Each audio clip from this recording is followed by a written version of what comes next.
नमस्ते, म सजिलो राइड सेयरिङ एपबाट बोलेको। आज हामी हाम्रो एपमा एड भएको नयाँ फिचर्सहरूको बारेमा हजुरहरूलाई जानकारी गराउँदैछौँ।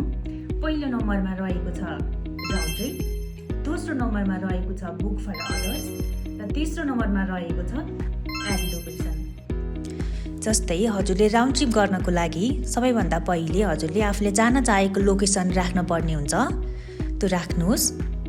राखिसके पछाडि हजुरले त्यहाँ देखाएको कन्फर्म लोकेसन बटन थिच्नुहोस् र साइडमा देखाएको अप्सनमा गएर ट्रिप अप्सनलाई अन गरेर फाइन्ड अ बाइक भन्ने अप्सनमा जानुहोला।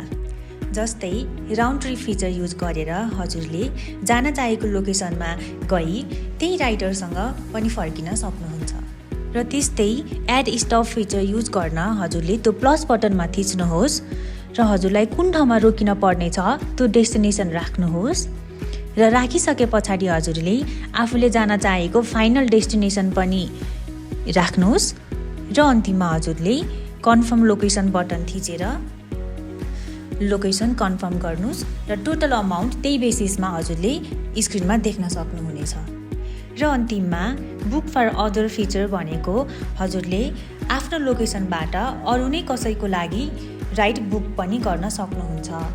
र अरूको लागि राइड बुक गर्न हजुरले आफ्नो करेन्ट लोकेसनलाई हटाउनुहोस् र उहाँहरूलाई कुन लोकेसनबाट पिकअप गर्नुपर्ने हो त्यो पिकअप लोकेसन राखेर कन्फर्म लोकेसन बटन थिच्नुहोस् र इन्टर डेस्टिनेसन भन्ने बटनमा गएर हजुरले उहाँहरूलाई फाइनल पुग्न पर्ने डेस्टिनेसन राख्नुहोस् र कन्फर्म लोकेसन बटन थिचेर उहाँहरूको मोबाइल नम्बर राख्नुहोस्, कन्फर्म बटन थिच्नुहोस् र यदि उहाँहरूलाई हजुर भएको लोकेसनसम्म बोलाउनु पर्ने छ भने त्यहाँ देखाएको फाइनल डेस्टिनेसनलाई काट्नुहोस् र त्यहाँ देखाएको पिन माई लोकेसन बटनमा थिच्नुहोस्।